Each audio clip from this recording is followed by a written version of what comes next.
¿Qué pasa to the pack? It is Pack here. AKA your mama's best friend. Stop everything. I have created a brand new channel. It is called Just Pack, and from now on that is going to be my react channel, and I also make IRL content from here on out, and I would love it if you guys checked it out. I'm trying to make that channel grow, so please be an OG. Obviously I want you to sub to this channel, but more than anything I really need the channel to grow as well. So sub to that channel, be a part of the Pack Nation. It's, you know, it's growth, and that's what I'm trying to do. Now, today's video, I'm getting all the teams I believe that the best player on that team has changed, and I think they're going to get a roster update pretty soon in 2K. A lot of these are overreactions. It's only been like 3 games for most teams, so this is more of an overreaction video, but still, it's fun to talk about. Let's get this one started at number 10, and I'm going to start with the Celtics. Okay, I want you to all relax. I'm not saying that Jason Tatum is worse than Jaylen Brown.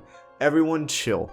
This is going to be a stretch for number 10. I'm just saying that Jaylen Brown needs to have a lot closer of a rating than Jason Tatum than 4 overall points. I'm talking about maybe like a 2 overall difference. Jaylen Brown, I'm not saying that Jason Tatum is bad enough to go down. I'm saying Jaylen Brown is so good that he deserves to be up there for sure.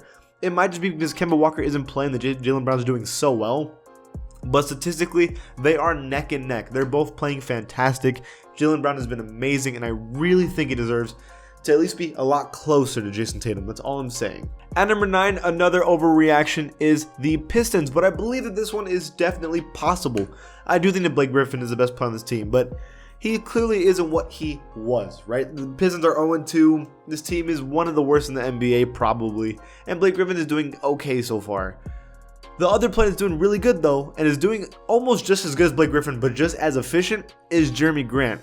And I just think that this was a huge pickup for the Pistons in the first place. Like, the Nuggets didn't want to pay him, and so he was like, I'll get a bigger role, I'll get paid. And he's playing almost like the best player on this team. I'm not going to say for sure. I think this one's also kind of a stretch. But I think throughout the season, as the season goes on, who knows? And we know that Blake Griffin gets kind of hurt sometimes. So, assuming he doesn't get like healthy or stay healthy, Jeremy Grant is going to be the best player on this team probably in time. Just saying. At number 8 is a crazy one, the Hornets. So last year, Devontae Graham was the best player on this team. If we're just going to be honest, he's a 79 overall. And then Gordon Hayward was going to be considered the best player on this team as an 83 overall, and he's been doing very well, like at least statistically. But Terry Rozier has been killing it so far, averaging like 27 points, efficient, had like a 44-point game. He's been insane. And at this moment today, he's been playing like their best player.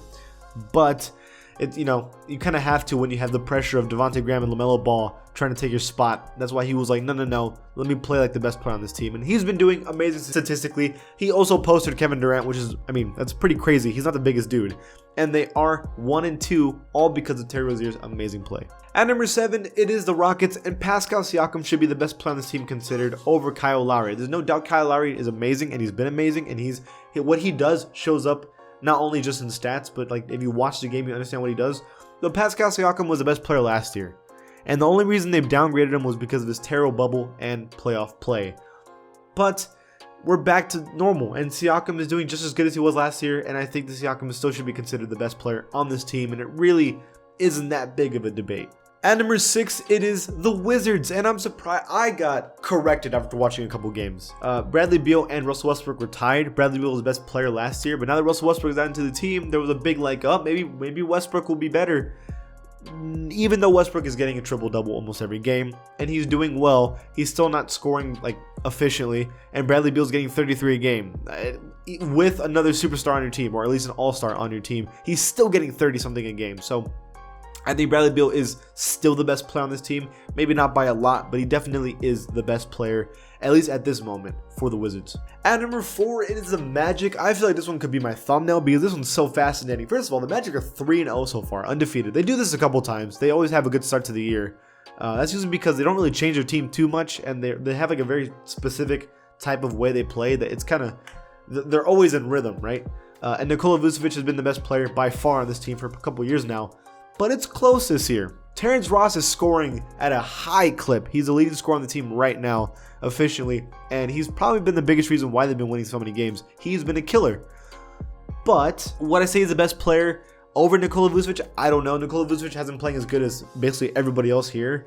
But another player to talk about is Markelle Fultz. He's also having an amazing 3 games so far. I mean, this was the first pick in the draft who everyone thought was going to be a bust, but he's been playing very well, and he's only 22, which means he might be getting better. This is a huge pickup for the Magic. They were smart to grab him, and now he's been showing his fruits, and he's playing very well. He could arguably be the best player on this team, so it's one of these two at the moment, but throughout the season, I wouldn't be surprised if it just stays as Nikola. Okay, up next at number 3, it's not even a debate. Bam Adebayo is officially right now the best player on the Heat. Jimmy Butler is amazing, and what he does defensively and offensively is important, and he plays the system right. And even I think last year he was for sure the best player on the team in my opinion, and in the playoffs and the finals, he was the best player.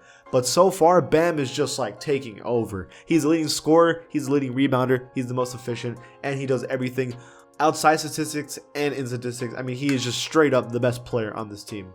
At number 2, it is the Knicks. It is not even a debate. Julius Randle is the best player on this team, and it is not even close. Mitchell Robinson was supposed to be the best player on paper because of what he brings. And I think he's good. And I think the Knicks are actually doing okay for being 1-2. They're actually been playing well every game. I think Alex Burks has been shooting amazing, and I think that RJ Barrett is going to end up being the best player in the next year or two. But dude, Julius Randle is getting like almost a triple-double every game. He's playing super unselfish. He's scoring, and he's not even playing bad defense. He outplayed Giannis last game, bro. Like, he literally outplayed him, and Giannis didn't play bad. That is just, how often can you say that? So yeah, Julius Randle, easily the best player on the Knicks. I think he's gonna get like a +6 upgrade at least. And finally, at number 1, I'll make this one short. The Phoenix Suns. I get why they have Chris Paul and Devin Booker tied, because what Chris Paul does is make a team win, and that's why they has such a high rating, even though his stats aren't as good as they used to be. But Devin Booker is like not even like close the best player on this team. Like, this team does not win without Devin Booker.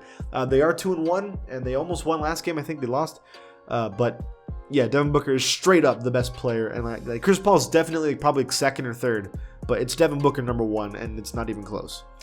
That is what I believe. I'm expecting 2K to update a lot of these teams, and these are going to change really quickly. What do you think, though? Did I miss a team, or do you completely disagree with one of mine?